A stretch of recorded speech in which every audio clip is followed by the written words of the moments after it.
Janae, I'm quitting Korn. I'm gonna stay home. Wait, is that even allowed? Janae, get down, please. Man, how do I pay a phone bill? I should have seen the signs. All joking aside, I was devastated. That was entertaining as hell. I went from one of the biggest rock stars to an out-of-work single dad. All those things have to be better than what he was. And I was bawling, and I said, I effing hate you. And I just said, Father, am I too late? That's a look at the trailer for Loud, Crazy Love. It's a documentary about Brian Welch, the guitarist for the band Korn. If you haven't heard of it, then you're well behind. We are in studio with Brian Welch to talk about his new film. First of all, thank you for coming in. Yes, thank you. Yeah, absolutely. I'm stoked to be here. Yeah, so the documentary is about 90 minutes long. It talks a lot about your life during Korn, while you were in it before 2005. Yeah. After you left to be home with your daughter a little bit more, and then also again once you rejoined. I want to talk first about how it's kind of cleared up misconceptions when people didn't hear from you as much after you quit to be home with your daughter. What have people really discovered about your life after Korn that you think they didn't understand before? I think that's a great question. I feel like they understood, like, this guy's just trying to be a good dad. Mm-hmm. And yeah, he grappled with addiction and alcoholism and stuff, and you know, a lot of people do, but at the core of it all, I wanted to be a good dad for that little girl. Mm-hmm. And so, you know, with the faith and everything that caused all this controversy, it was like at the heart of the matter, that was the issue. Right. A lot of it takes place in Bakersfield, from when Janaea was young to when you came back recently, Yeah. and, you know, talked with friends that you had while you were growing up. So there's a lot of emotions, because I know even at the beginning she talks about when she thinks of home, she thinks of Bakersfield. So there's good memories and there's negative ones as well. When you first think of Bakersfield, what do you feel? What are the emotions that come to mind? Just family, you know, that's it. I've spent every single Christmas of my life since I was 9 years old, mm-hmm. except for 1 year where I got Janaea a dog, a little Shih Tzu. And so every Christmas I'm here with my family. Yeah. So just first word that comes to my mind is family. So it's a positive thing. Oh, totally, yeah. I don't have any like negative feelings now. You know, when we shot the movie, we went to those old areas where I did the drugs and everything, and we brought that up.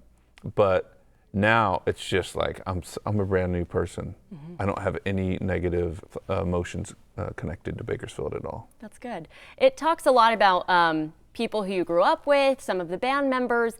When you went back and watched it, did you expect that would be how they reacted to your journey, or had they spoken to you throughout that, or were you just surprised to see what they had to say? I think just the singer a little bit. My good friend Jonathan Davis, he's had issues with the Christianity religion and people using the Bible and in the wrong ways, you know, since he was a kid and everything. So some of his comments were I wasn't surprised because of the things that he's went through. So I love the guy, and we're all different on this planet, man. And it's like, it's not an us and them to me. It's like, he's my brother. He can feel how he wants. You know, we're family. So, right.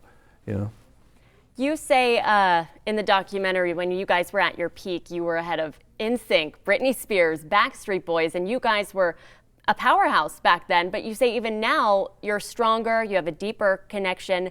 How do you think that happened, that your connection is better now? Well, I will say that we were definitely not ahead of them, but we were right in line with them in the pop media culture. On the Billboard chart, you were technically ahead of them. Yeah, sometimes. It would go back and forth, right. But we got really excited when we beat out the pop people. I didn't say it in the movie, but like one time when my wife left, I got a dancer that worked for Britney Spears and brought her over to our camp, and she was my nanny for a little bit, Kristen. So it was a thing where, you know, it just, the lights came on, you know, and you know when you have those moments where it's just clarity hits, right. And you're just like, bing, and the light goes off. So that's what it was like.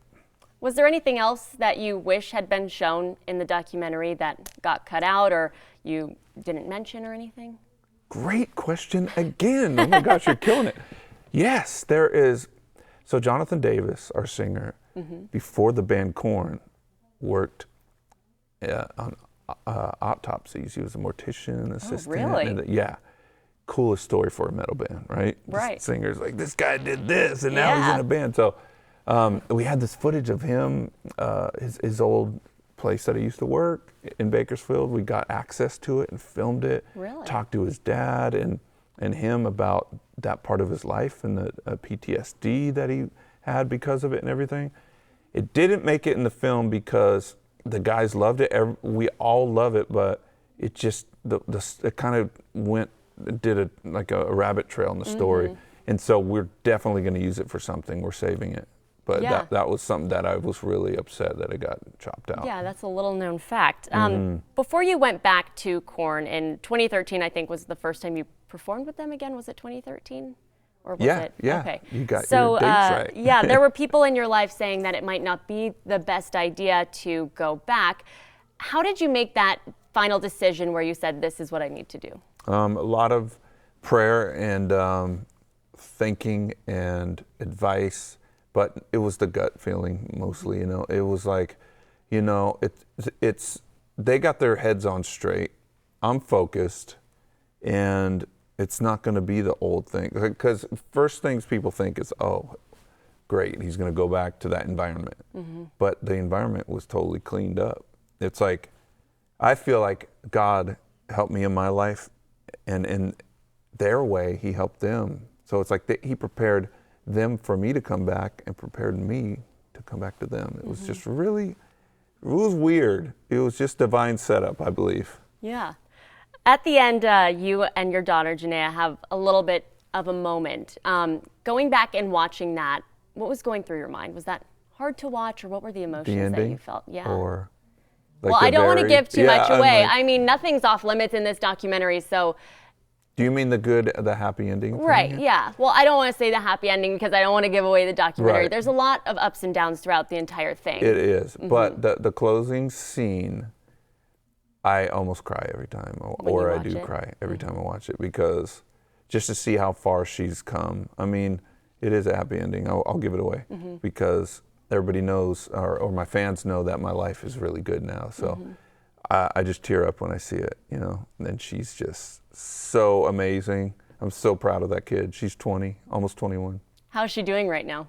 She's great. She just started Full Sail in Florida. Have you heard of Full Sail University? It's for, they teach everything in entertainment. She's taking creative writing for entertainment. Awesome. Learning a little bit of journalism and everything. There you go, yeah. At the beginning when she's playing guitar, someone's saying, I think you got a little bit of an advantage, so that's pretty cool that she's still going the creative route. She's like, I don't want your life. She's like, I like music, but it's a hobby. Yeah. She goes, I don't want to tour. I want to be someone that can be at home. Well, she's been on tour a couple of times, right? So she's I've lived that part of my life. I'm over it. She's been to Japan. And seriously. She went to Australia at 4 months old. Oh my gosh. Yeah, so that tells you something. Yeah, it absolutely does. How do you think today's youth, I mean, I don't think you have to be in a band or anything like that to relate to this documentary. So people who are growing up who might have not even heard about Korn, how do you think they can still relate to your story? I mean, the feedback we've been getting is the young and old and everything in between. They're just like, this is a good father-daughter story, a parent and child story. It's a family story. The rock and roll and all the entertainment business is the background, but it's a parent's love for their child and anything that they're willing to do, anything to bring healing and have a normal family life, and that's me. I'm the character, but. And then it turns into Janaea's story. I mean, it grapples with teenage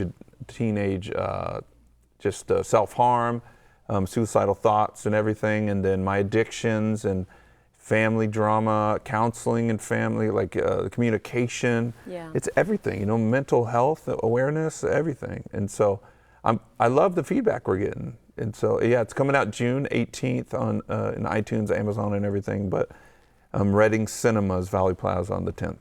Are you going to be there? You make an appearance? Is that a surprise? I'm doing a bunch of appearances in June. I'm doing Texas. I'm doing St. Louis. And so I'm trying to figure it out in the schedule. But my parents will be there. But don't talk to them. They're shy. Got it. That's what I was I'm going just to joking. ask about feedback. You were saying you're getting positive feedback. How have people close to you, how is the community, how have they reacted so far? In Bakersfield? Yeah.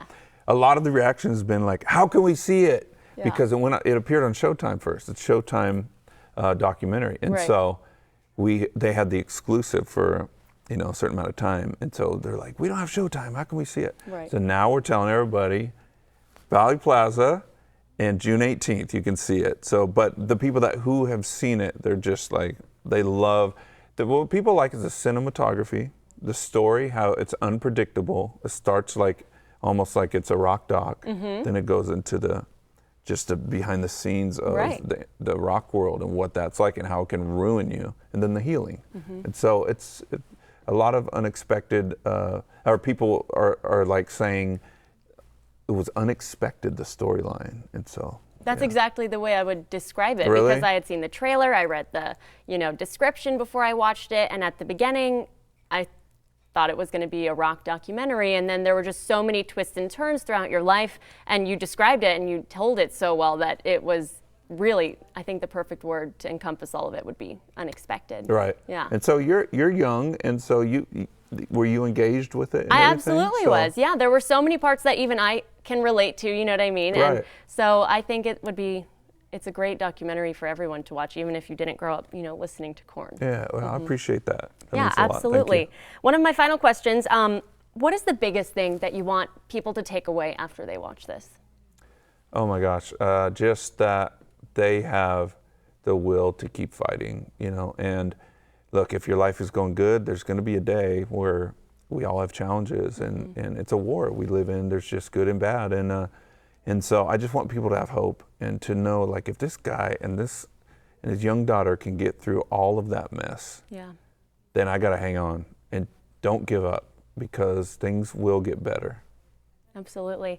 It looks like we have a question from Facebook. It's from Tara. She says, do you still feel rejoining Korn was the best decision for yourself and your daughter? How is she doing now? And she also says, thank you. Oh yeah, totally. Thank you for that.